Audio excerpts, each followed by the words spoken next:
나는 평생 기업을 일으키며 수많은 위기를 겪었다. 전쟁이 끝난 폐허 속에서도 사람을 믿었고, 자본이 부족할 때도 신용으로 회사를 세웠다. 그러나 지금의 세상은 내가 경험했던 어떤 불황보다 더 복잡하고 냉정하다. 물가가 4배 오르면 통장 속의 돈은 그만큼 작아지고 마음속의 불안은 4배로 커진다. 2억 원으로 은퇴했다고 안심하던 이가 어느새 5천만 원의 가치만 남았다는 사실을 깨닫는 순간 그 절망은 단순한 숫자의 문제가 아니다. 그것은 인간의 삶 전체가 무너지는 경험이다. 나는 그 두려움을 잘 안다. 그래서 말한다. 인플레이션은 경제의 문제가 아니라 인간의 생존 문제다. 사람들은 흔히 돈의 양으로 부를 계산한다. 하지만 나는 평생을 살며 깨달았다. 돈의 가치는 시간이 결정한다는 것을. 오늘의 1억은 내일의 7천만 원이 될 수도 있다. 그리고 그 차이를 만들어내는 것은 바로 인구와 생산성이다. 지금 한국은 1990년대의 일본처럼 청년 인구가 빠르게 줄고 있다. 나는 일본의 몰락을 현장에서 보았다. 기술은 있었지만 젊은 소비자가 사라지자 시장은 멈췄다. 그리고 정부는 돈을 찍어내며 버텼다. 그러나 인구가 받쳐주지 않는 성장에는 한계가 있다. 결국 물가만 오르고 돈의 가치만 떨어진다. 지금 한국이 그 길 위에 서 있다. 나는 숫자보다 사람을 본다. GDP 성장률이 1%라느니, 환율이 1,400원을 넘었다느니 하는 말은 중요하지 않다. 더 중요한 건 그 숫자 속에 살아가는 사람들의 표정이다. 기업은 결국 사람이 만든다. 소비도 사람이 하고 혁신도 사람이 한다. 그런데 아이가 태어나지 않고 젊은이가 줄어들면 나라는 스스로의 엔진을 잃는다. 아무리 좋은 정책과 기술이 있어도 그것을 사용하는 사람이 없다면 성장은 멈춘다. 이것이 내가 평생 경영 현장에서 배운 가장 잔인한 진리다. 그렇다면 지금 우리는 무엇을 해야 하는가? 나는 이렇게 말하고 싶다. 돈을 버는 법보다 돈이 녹아내리는 원리를 먼저 이해하라. 물가가 오르면 눈에 보이지 않게 내 삶의 토대가 무너진다. 매달 같은 월급을 받지만 살 수 있는 것은 점점 줄어든다. 이것이 인플레이션의 실체다. 나는 젊은 시절 직원들에게 항상 말했다. 숫자를 믿지 말고 흐름을 봐라. 지금의 흐름은 분명하다. 세계화가 끝나가고 저출산이 이어지고 통화 가치가 흔들리고 있다. 이 세 가지가 만나면 돈은 더 이상 나를 지켜주지 않는다. 그래서 나는 다시 기본으로 돌아가야 한다고 생각한다. 돈을 모으기 전에 먼저 가치를 지키는 법을 배워야 한다. 그것이 진짜 재테크의 시작이다. 나는 그것을 보이지 않는 투쟁이라 부른다. 돈의 양을 늘리는 싸움이 아니라 시간과 물가로부터 나의 노력을 지켜내는 싸움이다. 기업가에게 이 싸움은 매일의 현실이었다. 그러나 이제는 모든 국민이 그 전선에 서 있다. 나는 이 시대의 젊은이들이 이 원리를 이해하길 바란다. 그것이 불확실한 세상에서 살아남는 첫 번째 지혜이기 때문이다. 나는 1990년대 일본의 몰락을 직접 눈으로 보았다. 거리의 상점이 하나둘 문을 닫고 젊은이들이 일할 자리를 찾아 헤매던 그 침묵의 시기, 그때 나는 깨달았다. 나라는 한순간에 무너지지 않는다. 젊은 인구가 줄어드는 순간 서서히 꺼져간다. 일본은 그것을 가장 먼저 보여준 나라였다. 경제학자들은 당시 일본을 비웃었다. 저들은 돈을 너무 아끼니까 망한다. 그러나 진실은 달랐다. 소비가 줄어든 것은 절약 때문이 아니라 소비할 사람이 사라졌기 때문이었다. 이후 그 현상은 유럽으로 퍼졌다. 2010년대 프랑스, 독일, 이탈리아가 동시에 성장률 0% 시대에 들어섰다.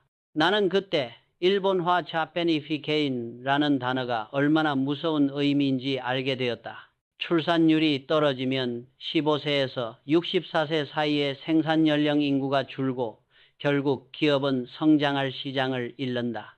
제품을 만들어도 살 사람이 없으니 기술이 멈추고 기술이 멈추면 혁신이 사라진다. 혁신이 사라지면 돈이 돌지 않는다. 그 악순환의 고리가 시작되면 그 어떤 정책도 쉽게 끊지 못한다. 나는 지금의 한국을 보며 30년 전 일본의 그림자를 본다. IMF의 전망이 매번 하향되는 이유는 단순하다. 우리의 미래를 떠받칠 세대가 줄어들고 있기 때문이다. 1990년대 일본이 그랬고 2020년대 유럽이 그랬다. 그리고 이제 2025년에 한국이 그 길을 걷고 있다. 인구의 감소는 단지 숫자의 변화가 아니라 경제의 심장박동이 느려지는 것이다. 나는 그것을 침묵의 위기라고 부른다. 눈에 보이는 폭락도 외환 위기처럼 요란한 붕괴도 없다. 다만 서서히 조용히 모든 그래프가 아래로 향한다. 내가 젊은 시절부터 강조한 것은 하나였다. 사람을 키워라. 기업은 건물로 성장하지 않는다. 사람으로 성장한다. 그러나 지금 이 나라는 사람을 잃고 있다. 학교의 교실이 비고 산업 현장은 외국 인력에 의존하고 젊은 소비자 대신 노년층이 시장을 지배한다. 이것은 단지 사회 구조의 변화가 아니다. 국가 경쟁력의 구조적 붕괴다. 나는 후배 경영자들에게 이렇게 묻는다. 당신의 회사에 20년 뒤 고객이 존재하는가? 만약 그 답이 아니오라면 지금 아무리 흑자를 내도 그건 망해가는 기업의 착시다. 나라는 사람으로 유지되고 시장은 세대로 이어진다. 그 연결이 끊기면 성장률은 숫자만 남는다. 나는 일본의 거리를 걸으며 그 사실을 뼈저리게 느꼈다. 그리고 지금 한국이 같은 길을 걷지 않기를 간절히 바란다. 나는 숫자를 감정으로 읽는 사람이다. 요즘 뉴스를 보면 한국의 성장률이 1%대로 추락했다는 말이 끊임없이 들린다. 그러나 그 1%의 의미를 진짜 이해하는 사람은 많지 않다. 예전에는 1%가 부끄러운 숫자였다. 하지만 앞으로는 그 1%가 놀라운 성과로 불릴 것이다. 나는 이 말이 단순한 비유가 아님을 안다. 왜냐하면 올해부터 한국 경제의 엔진이 구조적으로 약해지는 시점이기 때문이다. 작년만 해도 한국은행은 성장률을 1.9%로 예상했다. 3월에는 1.4%로, 6월에는 0.8%로 바꿨다. IMF의 전망도 같다. 그건 단순한 경기 침체가 아니라 인구 구조의 균열이 현실화되고 있다는 신호다. 나는 기업을 경영하며 수없이 배웠다. 문제는 숫자보다 추세에 있다. 추세가 아래로 향하면 그 다음은 속도의 문제일 뿐이다. 한국의 청년 인구는 이미 임계점 아래로 떨어지고 있다. 예전 같으면 취업이 쉬워져야 한다. 사람이 적으면 일자리가 남아돌기 때문이다. 그러나 현실은 정반대다. 청년들은 일자리를 못 찾는다. 왜냐하면 기업이 떠났기 때문이다. 나는 오래전부터 경영자들에게 경고했다. 국경 밖의 싸움이 곧 내부의 위기다. 미국은 반도체, 배터리, 첨단 공장을 자국으로 끌어갔다. 한때 한국의 산업심장이던 라인이 이제는 텍사스와 오하이오에 서 있다. 노동력은 남았지만 일자리는 사라진 시대가 온 것이다. 이 현상은 단순한 산업 재편이 아니다. 이것은 성장의 토양이 사라지고 있다는 뜻이다. 인구가 줄면 소비가 줄고 소비가 줄면 기업이 투자를 멈춘다. 투자가 멈추면 고용이 끊긴다. 그리고 그 고용의 공백은 다시 소비 위축으로 돌아온다. 나는 이 악순환을 이미 일본에서 봤고 지금 한국에서 다시 보고 있다. 경제는 결국 순환이다. 한 축이 끊기면 나머지는 무너진다. 나는 후배들에게 말한다. 지금은 버는 시대가 아니라 버텨야 하는 시대다. 불황이라는 단어로는 부족하다. 이것은 구조의 전환이다. 이제 성장의 원천은 기술이 아니라 인구와 신뢰 그리고 효율성이다. 내가 1950년대의 혼란 속에서도 회사를 세울 수 있었던 이유는 돈이 아니라 사람의 신념이 있었기 때문이다. 지금의 젊은 세대에게도 그 믿음이 필요하다. 우리는 지금 2025년이라는 문턱 앞에 서 있다. 이 문턱을 넘으면 예전의 방식으로는 다시 성장할 수 없다. 나는 그것을 위기가 아니라 기회의 신호로 본다. 시스템이 흔들릴 때 진짜 리더가 등장한다. 그 리더는 숫자를 쫓는 사람이 아니라 사람을 세우는 사람일 것이다. 그리고 그 변화의 출발점은 바로 현실을 직시하는 용기다. 나는 언제나 고용의 본질을 사람의 문제로 보았다. 일자리는 단순히 월급이 나오는 자리가 아니다. 그것은 한 인간이 자신의 가치를 증명할 수 있는 공간이다. 그런데 지금 한국 사회에서 그 공간이 빠르게 사라지고 있다. 아이러니하게도 사람은 줄었는데 일자리가 더 부족해졌다. 언뜻 모순처럼 들리지만 그 안에는 구조적인 진실이 숨어 있다. 나는 지금의 청년 세대가 겪는 절망을 안다. 사람이 줄면 기회가 많아져야 하는데 왜 우리는 더 힘든가? 그 답은 외부에 있다.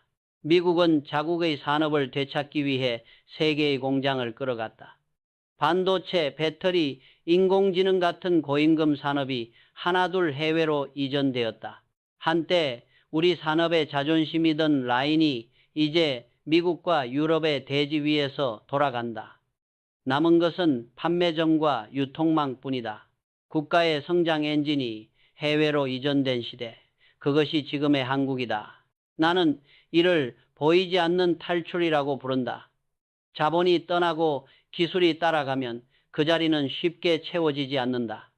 게다가 청년 인구가 줄면서 소비력도 약해진다. 혁신은 소비가 뒷받침되어야 살아난다. 그러나 지금의 시장엔 새로운 제품을 먼저 사보려는 젊은 소비자가 부족하다. 결국 기업은 신제품 투자를 줄이고 시장은 정체된다. 일자리가 없다는 말은 곧 경제의 활력이 멈췄다는 뜻이다. 내가 젊은 시절 늘 강조했던 말이 있다. 회사는 일자리를 만드는 곳이 아니라 가치를 만드는 곳이다. 그러나 지금은 가치를 만드는 현장이 줄어들었다. 생산의 중심이 해외로 옮겨가면 남는 것은 내수와 금융뿐이다. 그리고 이 둘은 모두 인구에 의존한다. 인구가 줄면 내수는 줄고 자산 시장은 불안정해진다. 결국 그 불안은 청년들에게 돌아간다. 나는 이 구조가 가장 위험하다고 본다. 겉으로는 일자리가 있는 것처럼 보이지만 실상은 기회의 질이 급격히 낮아진 사회다. 이런 시대일수록 사람들은 눈앞의 안정을 쫓는다. 그러나 나는 말하고 싶다. 지금의 안정은 착시다. 인구와 자본이 함께 줄어드는 상황에서 안정을 택하는 것은 결국 천천히 가라앉는 배를 고치는 일과 같다. 지금 필요한 것은 새로운 산업, 새로운 수요, 새로운 인재의 순환이다. 즉, 일자리의 복원이 아니라 가치의 재창조다. 나는 기업가로서 수십 년 동안 수많은 위기를 겪었지만 지금의 위기는 질적으로 다르다. 예전의 위기는 외부 충격이었지만 이번의 위기는 내부의 공백이다. 사람이 줄고 열정이 식고 시장이 작아지고 있다. 이 문제를 해결하지 못하면 성장률의 숫자는 아무 의미가 없다. 나라는 결국 일하는 사람의 어깨 위에 세워진다. 그리고 그 어깨가 사라진다면 남는 것은 아무것도 없다. 나는 기업을 운영하며 성장이라는 단어를 수없이 들었다. 그러나 성장에는 두 종류가 있다. 하나는 거품 같은 성장, 다른 하나는 뿌리 깊은 성장이다. 전자는 돈을 풀어 만든 단기 호황이고 후자는 인구 생산성 자본이라는 세 기둥이 받쳐주는 지속적 성장이다. 나는 이 세 기둥을 경제의 척추라 부른다. 어느 하나라도 휘면 전체가 기울어지기 때문이다. 먼저 인구다. 인구는 단순한 수가 아니라 시장의 에너지다. 나는 수많은 공장을 세우며 깨달았다. 젊은 인력이 많을수록 나라가 살아 움직인다. 새로운 제품이 나오면 사보고 실패해도 다시 도전한다. 그러나 지금의 한국은 그 에너지를 잃고 있다. 생산 연령 인구가 줄면 소비도 줄고 기업은 투자를 멈춘다. 그 순간부터 성장의 속도는 둔화된다. 일본과 유럽이 걸어간 그 길을 지금 우리가 따라가고 있다. 두 번째는 생산성이다. 많은 사람이 기술 발전을 생산성의 전부라 생각하지만 나는 다르게 본다. 진짜 생산성은 사람의 태도와 신뢰에서 나온다. 신뢰가 사라지면 협력이 무너지고 협력이 무너지면 혁신은 멈춘다. 로봇과 키오스크가 인간의 일을 대신할 수는 있지만 그것들은 소비하지 않는다. 기계는 효율을 높이지만 시장을 성장시키지 않는다. 그래서 인공지능과 자동화의 시대일수록 인간의 창의력과 감정이 더 중요해진다. 그걸 잃으면 기업은 빠르게 효율적이지만 서서히 죽어간다. 마지막은 자본이다. 자본은 피와 같다. 그러나 피가 너무 빠르게 돌면 몸이 열에 휩싸이고 너무 느리면 냉각된다. 나는 기업을 이끌며 배웠다. 돈은 많이 버는 것보다 어디에 어떻게 쓰느냐가 중요하다. 정부가 돈을 무턱대고 풀면 잠시 경제가 뜨거워진다. 하지만 그것은 건강한 열이 아니다. 언젠가 반드시 부메랑이 되어 돌아온다. 인플레이션은 그 결과다. 진짜 성장은 이 세 기둥이 균형을 이루는 것이다. 인구가 늘고 생산성이 높아지고 자본이 효율적으로 쓰일 때 나라가 튼튼해진다. 그러나 지금의 한국은 세 기둥이 모두 흔들리고 있다. 출산율은 세계 최저이고 생산성은 정체되어 있으며 자본은 부동산에 갇혀 있다. 나는 이 구조가 가장 위험하다고 본다. 단기 성과에 취해 미래의 뿌리를 약화시키는 순간 그 나라는 더 이상 성장할 수 없다. 그래서 나는 말한다. 성장은 정부가 만드는 것이 아니라 사람이 스스로 일어서는 순간부터 시작된다. 나라의 운명은 숫자 속에 있지 않다. 그것은 한 사람 한 사람의 책임감과 열정 속에 있다. 그리고 지금 그 열정이 다시 깨어나야 할 때다. 나는 평생 무역의 시대를 살았다. 해외 바이어를 만나고 선적 서류에 도장을 찍으며 세상은 넓고 시장은 무한하다고 믿었다. 그 믿음 덕분에 한국은 가난에서 벗어났고 기업들은 세계 곳곳으로 뻗어나갔다. 그러나 지금 나는 그 시대가 조용히 막을 내리고 있음을 느낀다. 세계화는 우리에게 불을 주었지만 동시에 환상도 주었다. 그리고 그 환상이 깨지자 인플레이션이라는 그림자가 우리 앞에 나타났다. 40년 동안 세계는 값싼 노동력과 값싼 원자재 덕분에 풍요로웠다. 나는 그 시대를 착한 물가의 시대라 불렀다. 중국이 세계의 공장이 되고 동남아가 인건비를 대신 부담하며 우리는 값싼 제품을 누렸다. 기업은 생산비를 줄이고 소비자는 저렴한 가격에 만족했다. 세계가 서로를 이용하며 부자가 된 시대였다. 그러나 이제 그 시대는 끝났다. 미국은 더 이상 다른 나라의 공장을 반기지 않는다. 우리 땅에 공장을 세워라. 이 한마디로 세계의 균형이 깨졌다. 베트남에서 반도체를 만들어도 미국은 관세로 그 이익을 빼앗는다. 결국 기업은 다시 본국으로 돌아가고 원가 구조는 무너진다. 그 결과는 단순하다. 모든 나라가 동시에 비싸진다. 세계화가 끝난 자리에는 보호무역이 들어섰고 효율보다 안전을 택한 시대가 되었다. 나는 오래전에 이런 말을 했다. 효율의 끝에는 항상 리스크가 있다. 기업도 국가도 마찬가지다. 싸고 빠르게만 움직이면 언젠가 균형을 잃는다. 지금 세계가 그 대가를 치르고 있다. 각국이 자국의 이익만을 챙기며 문을 닫자 인류가 쌓아 올린 공급의 사슬이 끊어졌다. 원자재 가격이 오르고 운송비가 폭등하고 제품의 최종 가격이 두세 배로 뛰었다. 그 모든 부담은 결국 소비자의 지갑으로 돌아온다. 나는 이 흐름을 단순한 경기 변동으로 보지 않는다. 이것은 문명의 방향이 바뀐 신호다. 세계화가 끝나면 인플레이션은 기본값이 된다. 더 이상 싸고 풍요로운 시대는 오지 않는다. 내가 젊은 시절 경험했던 열심히 일하면 반드시 나아진다는 단순한 공식이 이제는 통하지 않는다. 열심히 일해도 물가가 당신의 노력을 삼켜버린다. 그게 지금의 현실이다. 그래서 나는 후배들에게 늘 경고한다. 세계가 좁아질수록 너의 시야는 더 넓어야 한다.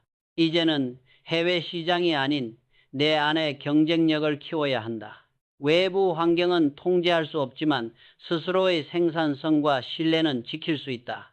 세계화가 끝났다고 해서 기회가 사라진 것은 아니다. 이제는 단지 기회의 좌표가 바뀐 것뿐이다. 그 변화를 가장 빨리 읽는 자가 다음 시대의 주인이 될 것이다. 나는 평생 돈의 가치를 눈으로 보았다. 기업을 세울 때도, 나라가 위기를 겪을 때도 통화의 흐름은 늘 모든 것을 말해 주었다. 돈은 단순한 종이가 아니다. 한 나라의 신뢰이자 국민의 약속이다. 그런데 지금 그 신뢰가 흔들리고 있다. 원화의 가치가 떨어지고 물가가 오르며 국민의 삶은 점점 더 버거워진다. 특히 나는 은퇴 세대가 겪게 될 고통이 얼마나 클지 알고 있다.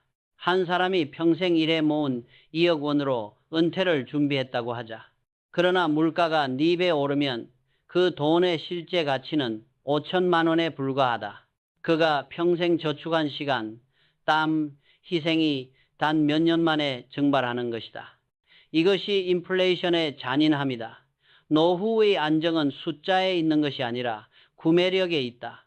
나는 이 원리를 일찍 깨달았다. 그래서 젊은 시절부터 항상 말했다. 돈을 모으기보다 돈의 가치를 지켜라. 지금의 한국은 고령화와 원화 약세가 동시에 진행되고 있다. 이 두 가지는 은퇴자에게 가장 치명적이다. 고령화로 인해 생산 인구가 줄면 경제 에너지가 약해진다. 그 틈을 인플레이션이 파고든다. 한편 원화의 가치가 달러에 비해 빠르게 떨어지고 있다. 그 이유는 단순하다. 세계가 탈세계화로 재편되면서 원자재 수입국인 한국은 필연적으로 비싼 세상을 먼저 맞게 되었기 때문이다. 값싼 노동력과 재료가 사라지면 수입 물가가 오르고 결국 통화의 힘은 약해진다. 나는 수많은 위기 속에서도 환율의 눈을 놓치지 않았다. 환율이란 국가의 체온이다. 그 온도가 급격히 오르거나 떨어지면 사회는 곧 병든다. 지금의 1달러 400권이라는 숫자는 단순한 통계가 아니다. 그것은 한국 경제의 신뢰가 서서히 침식되고 있다는 신호다. 그리고 그 부담은 고스란히 국민, 특히 은퇴자에게 돌아간다. 이제는 누구나 스스로를 지켜야 한다. 나는 젊은이들에게도 중년들에게도 노년들에게도 같은 말을 한다. 통화를 나누어라. 모든 돈을 한 나라의 통화에 두지 마라. 달러는 아직도 세계에서 가장 강한 통화다. 달러로 일부를 보유하면 최소한 원화의 약세로부터 자신을 방어할 수 있다. 그리고 그 다음으로 필요한 것은 인플레이션 헤지, 자산, 즉 금과 같은 시간이 만든 화폐다. 노후의 삶을 지키는 방법은 더 이상 저축이 아니다. 그것은 가치의 분산, 통화의 분산, 시간의 분산이다. 나는 이렇게 생각한다. 돈이 사라지는 시대에는 지혜가 이자가 된다. 이 말을 젊은 시절의 나에게도 지금의 후배들에게도 똑같이 전하고 싶다. 이제는 모으는 법보다 지키는 법을 아는 세대가 되어야 한다. 나는 인생을 통해 한 가지 진실을 배웠다. 종이돈은 인간이 만들었지만 금은 역사가 만들었다. 수천 년 동안 제국이 무너지고 통화가 사라져도 금만은 살아남았다. 그래서 나는 늘 말한다. 돈을 믿지 말고 가치를 믿어라. 인플레이션 시대에 그 가치를 지키는 가장 오래된 방법이 바로 금이다. 사람들은 금을 단순한 장신구로 생각한다. 그러나 금은 인류가 처음으로 신뢰한 화폐였다. 이 700년 동안 금은 전쟁과 불황을 견디며 사람의 삶을 지켜왔다. 지금 우리가 쓰는 지폐는 결국 금의 그림자에 불과하다. 그런데 오늘날 많은 이들이 금을 외면한다. 투자할 곳이 너무 많잖아요. 주식, 부동산, 코인도 있고. 하지만 나는 이렇게 묻는다. 그 모든 자산이 한순간에 무너질 때 당신은 무엇으로 자신의 노력을 증명할 것인가? 금은 변하지 않는다. 그러나 금을 사는 방법은 변한다. 옛날에는 금방에서 금괴를 사야 했다. 하지만 그곳에서는 10%의 부가세와 5%의 마진이 붙는다. 즉, 금값이 오르기 전에 이미 15%를 잃는 셈이다. 나는 이런 비효율을 싫어했다. 그래서 후배들에게 늘 추천한다. KRX 금시장, 즉 한국거래소에서 금을 사는 방법이다. 이곳은 정부가 육성하는 공식 금거래소로 부가세와 양도세가 면제되고 거래 수수료도 매우 낮다. 실물로 찾을 때만 10%의 부가세를 내면 된다. 이렇게 하면 금의 가치를 그대로 지키면서도 거래의 효율성을 확보할 수 있다. 또한 금을 직접 들고 있지 않아도 금 관련 주식이나 원자재 기업의 주식을 일부 편입하면 인플레이션을 충분히 해지할 수 있다. 그러나 나는 항상 경고한다. 절대 몰빵하지 마라. 금은 방패이지 무기가 아니다. 전체 자산의 일부로서 가치를 지키는 역할을 해야 한다. 50% 이상을 금으로 채우면 오히려 성장의 기회를 잃는다. 중요한 것은 균형의 미학이다. 나는 과거의 위기 속에서도 금을 단 한 번도 가볍게 보지 않았다. 1970년대 오일 쇼크 때, 1997년 외환 위기 때 금은 언제나 마지막 신뢰의 벽이었다. 지금도 그 역할은 변하지 않는다. 달러의 힘이 약해질 때 금은 또다시 세상의 기준이 된다. 나는 그것을 역사의 순환이라 부른다. 젊은 세대에게 말하고 싶다. 금은 단순히 반짝이는 금속이 아니다. 그것은 시간이 만든 신뢰의 결정체다. 세상이 흔들릴수록, 사람의 욕심이 커질수록 금은 조용히 제자리를 지킨다. 그리고 그 자리가 바로 당신의 안전지대가 될 것이다. 나는 자본의 흐름을 강물에 비유한다. 강은 높은 곳에서 낮은 곳으로 흐른다. 자본도 마찬가지다. 이자가 높은 곳으로 흘러간다. 그래서 나는 언제나 금리를 주의 깊게 본다. 금리는 단순한 숫자가 아니다. 그것은 돈의 방향을 가리키는 나침반이다. 지금 미국의 1년물 국채 금리는 약 4%, 한국의 같은 만기 금리는 2% 남짓이다. 이 말은 단순하다. 같은 돈이라면 미국에 두는 것이 2배 이익이다. 그래서 자본은 자연스럽게 미국으로 흘러간다. 그것이 원화 약세의 또 다른 이유이기도 하다. 나는 젊은 시절에도 이런 흐름을 보았다. 1960년대 일본이 미국보다 금리를 낮게 유지했을 때 그들의 돈은 빠르게 해외로 빠져나갔다. 그 후 일본의 통화가 약해지고 경제는 장기 침체에 빠졌다. 지금의 한국은 그와 닮아 있다. 그러나 나는 단순히 비관하지 않는다. 금리의 차이는 리스크의 차이이기도 하다. 우리나라의 금리가 미국보다 낮은 이유는 아직까지 현역으로 일하는 인구가 많기 때문이다. 한국의 베이비붐 세대는 1954년생부터 1974년생까지다. 이들은 지금도 노동 현장에 있고 여전히 저축을 하고 있다. 즉, 돈이 돌고 있다는 뜻이다. 이 세대가 완전히 은퇴하기 전까지 한국의 금리는 상대적으로 낮은 수준에서 유지될 가능성이 크다. 나는 이것을 짧은 안정의 시간이라 부른다. 하지만 이 안정은 길지 않다. 3년, 길어야 7년이다. 그 뒤에는 이 세대가 은퇴하고 저축보다 소비가 많아지며 돈이 빠져나가기 시작한다. 그때부터는 금리가 올라가더라도 돈이 모이지 않는다. 이것이 고령화 사회의 가장 큰 함정이다. 돈이 돌지 않으면 어떤 정책도 효과를 내지 못한다. 나는 후배들에게 말한다. 금리는 세상을 움직이는 보이지 않는 손이다. 금리가 낮을 때는 기회를 잡고 금리가 오를 때는 방어를 배워야 한다. 지금은 방어를 익히는 시기다. 무리한 대출이나 고위험 투자는 피해야 한다. 돈은 용감한 자를 좋아하지 않는다. 돈은 현명한 자를 따라간다. 한국과 미국의 금리 비대칭은 언젠가 좁혀질 것이다. 하지만 그때까지 우리는 자본의 이동에 휩쓸리지 말아야 한다. 자신의 돈이 어떤 리듬으로 흘러가고 있는지 그 강의 속도를 스스로 이해해야 한다. 금리의 격차는 위기가 아니라 준비의 시간이다. 이 시간을 이용해 부채를 줄이고 현금을 비축하고 기회의 순간에 대비하는 사람만이 다음 국면에서 살아남는다. 나는 수많은 위기를 지나며 깨달았다. 위기는 예고 없이 오지만 금리는 항상 먼저 움직인다.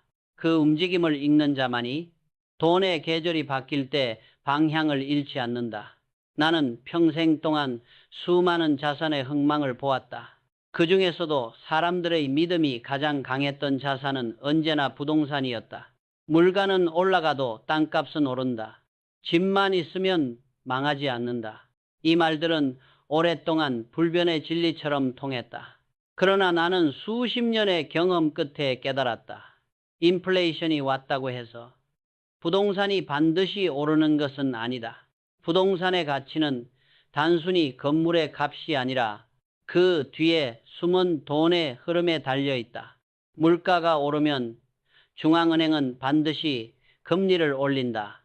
왜냐하면 돈의 과열을 막기 위해서다. 하지만 금리가 오르면 대출로 유지되는 부동산 시장은 흔들린다. 이것이 바로 인플레이션의 역설이다. 물가가 올랐는데 부동산은 오히려 떨어지는 현상. 나는 이 현상을 수없이 목격했다. 1970년대 미국, 1990년대 일본, 그리고 지금의 여러 나라가 그랬다. 사람들은 여전히 실물 자산은 안전하다고 믿는다. 그러나 나는 그 믿음을 경계한다. 부동산이 오르는 시기는 언제나 마일드한 인플레이션, 즉 2%대의 완만한 물가 상승일 때다. 그때는 금리가 아직 낮고 유동성이 충분하기 때문이다. 그러나 물가가 3%, 4%를 넘어서는 순간 중앙은행은 돈줄을 죄고 신용이 말라버린다. 그때부터 부동산은 안전자산이 아니라 압박자산이 된다. 한국의 경우도 예외가 아니다. 지금의 통계는 우리를 속이고 있다. 공식 인플레이션 수치에는 부동산 가격이 빠져 있다. 그래서 정부는 물가가 2%대이니 괜찮다고 말하지만 실제로는 국민이 체감하는 물가는 훨씬 높다. 그 결과 사람들은 계속 돈을 풀고 시장은 버블을 키우며 가계부채는 한계치를 넘었다. 나는 이런 구조를 오래전부터 두려워했다. 빚으로 만든 부는 결국 세대를 건너지 못한다. 그분은 자식에게 물려주기도 전에 시장이 먼저 가져간다.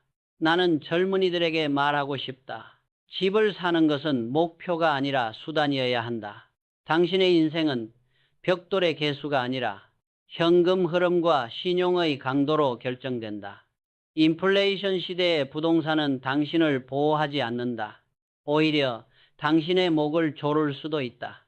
금리와 물가가 동시에 오를 때 가장 먼저 무너지는 것은 레버리지에 기대선 사람이다. 그러나 희망이 없는 것은 아니다. 위기의 시기일수록 진짜 기회가 숨어 있다. 현금을 보유한 사람은 더 싸게 살 수 있고 과열이 꺼진 시장에서 진짜 가치를 가진 자산이 드러난다. 그때를 기다릴 수 있는 사람이 진정한 부자다. 나는 그것을 인내의 이자라고 부른다. 버티는 자가 결국 이긴다. 나는 사업가이기 전에 현실주의자였다. 세상의 모든 경제는 결국 에너지의 가격 위에 세워진다는 사실을 일찍부터 알고 있었다. 공장이 멈추는 이유도, 물가가 오르는 이유도, 나라가 흔들리는 이유도 결국은 에너지다. 그리고 그 에너지는 언제나 정치와 맞닿아 있다. 지금의 인플레이션은 단순히 돈을 많이 찍어서 생긴 문제가 아니다. 그 근원에는 육아의 정치가 있다. 미국이 셰일오일로 불을 누리던 시절, 사우디는 미국의 움직임을 예의주시했다. 트럼프 대통령이 철강 관세를 높이자 셰일오일 생산 단가는 배럴당 $70까지 치솟았다. 그때 빈살만 왕세자는 이렇게 계산했을 것이다. 우리는 $9에 생산한다. $70 밑으로 유지하면 미국 업체는 망하겠군. 이 한 수로 육아의 방향이 바뀌었다. 정치가 경제를 흔드는 장면을 나는 수없이 봐왔다. 사우디는 복지로 돌아가는 나라다. 국가 예산의 대부분이 석유에 달려있다. 유가가 $95는 되어야 재정이 균형을 이룬다. 그 아래로 떨어지면 사우디도 적자를 본다. 그래서 지금의 저유가는 단순한 친미 정책이 아니라 전략적 인내의 카드다.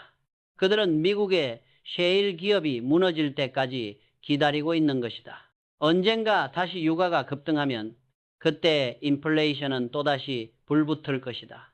나는 그것을 조용한 도화선이라 부른다. 역사를 보면 모든 인플레이션의 뒤에는 정치가 있었다. 20세기 초 바이마르 공화국의 붕괴, 베네수엘라의 하이퍼 인플레이션, 그리고 지금의 세계적 물가 상승까지 모두 정치가 돈의 균형을 깨뜨린 결과다. 권력은 언제나 단기 성과를 원하고 경제는 언제나 장기 안정을 원한다. 이 두 욕망이 충돌할 때 세상은 물가라는 이름으로 대가를 치른다. 나는 오래전부터 정부의 돈 풀기를 경계했다. 돈을 찍는 일은 쉽지만 신뢰를 찍어낼 수는 없다. 이 말은 내 경영 인생의 신조였다.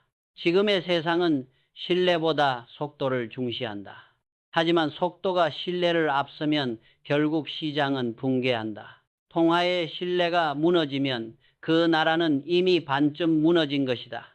그래서 나는 언제나 정치의 가격을 계산했다. 유가가 오르면 산업의 체력이 줄고, 통화가 흔들리면 국민의 신뢰가 줄며, 정책이 흔들리면 기업의 투자가 멈춘다. 이 세 가지가 동시에 일어날 때 나라의 심장은 잠시 멎는다. 나는 이렇게 믿는다. 정치가 흔들릴 때 기업가는 균형을 잡아야 한다. 정치가 만든 불안의 파도 위에서도 기업은 일자리와 신뢰를 지키는 닻이 되어야 한다. 그것이 진짜 리더십이다. 그리고 그것이야말로 내가 평생 배운 경제의 도였다. 나는 젊은 시절부터 기업을 하나의 생태계로 여겼다. 모든 부서, 사람, 기술이 서로 연결되어 있을 때만 회사는 살아 있었다. 그런데 세월이 지나며 깨달았다. 국가의 경제, 개인의 자산도 같은 원리로 움직인다. 한 자산에 모든 것을 걸면 작은 충격에도 균형이 무너진다. 그래서 나는 후배들에게 늘 말했다. 돈에도 생태계가 필요하다. 지금의 세상은 위기의 시대다. 금리, 인플레이션, 환율, 인구, 어느 하나도 안정적이지 않다. 이런 시대일수록 필요한 것은 단단한 구조다. 그 구조를 만드는 것이 바로 포트폴리오다. 주식, 현금, 금, 부동산, 달러, 채권. 이 각각의 자산은 나무처럼 제각기 다른 뿌리를 내리고 있다. 한쪽이 흔들려도 다른 한쪽이 버텨주는 힘. 그것이 생태계의 본질이다. 나는 젊은 직원들에게 이렇게 물었다. 당신의 돈이 한 방향으로만 움직이지 않게 하라. 누군가는 모든 돈을 코인에 넣고, 누군가는 부동산에, 누군가는 주식에만 집중한다. 그것은 투자라기보다 도박이다. 돈은 언제나 균형을 원한다. 주가가 떨어지면 금이 오르고, 금리가 오르면 부동산이 약해지며, 달러가 강세일 때 원화 자산은 약해진다. 이 흐름을 이해하는 것이 바로 가난해지지 않는 기술이다. 나는 이렇게 생각한다. 위기는 복합적으로 오지만 해법도 복합적이어야 한다. 한 자산이 무너져도 다른 자산이 그 충격을 흡수하면 삶은 무너지지 않는다. 이것이 내가 수많은 위기 속에서도 다시 일어설 수 있었던 이유였다. 그러나 단순히 자산만 분산한다고 끝나지 않는다. 사람의 관계, 지식, 시간도 분산해야 한다. 한 사람에게 의존하면 마음이 흔들리고 한 분야에만 머물면 세상이 바뀔 때 방향을 잃는다. 지식의 포트폴리오, 인간관계의 포트폴리오. 이것이 진짜 부의 근본이다. 나는 말하고 싶다. 돈을 벌려 하지 말고 시스템을 만들어라. 돈은 변덕스럽지만 시스템은 충성스럽다. 당신이 잠든 사이에도 일하고 당신이 늙어도 스스로를 지켜준다.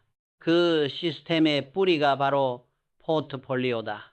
이제 나는 후배들에게 마지막으로 이렇게 전하고 싶다. 생태계는 다양할수록 강하다. 자산도 인간도 생각도 마찬가지다. 세상이 흔들릴수록 당신의 뿌리를 넓혀라. 그 넓이가 바로 당신의 자유이자 부의 크기다. 이것이 내가 평생 기업을 세우며 얻은 마지막 결론이다. 돈은 흘러가지만 지혜는 남는다. 그리고 그 지혜를 지키는 자만이 어떤 시대에도 무너지지 않는다.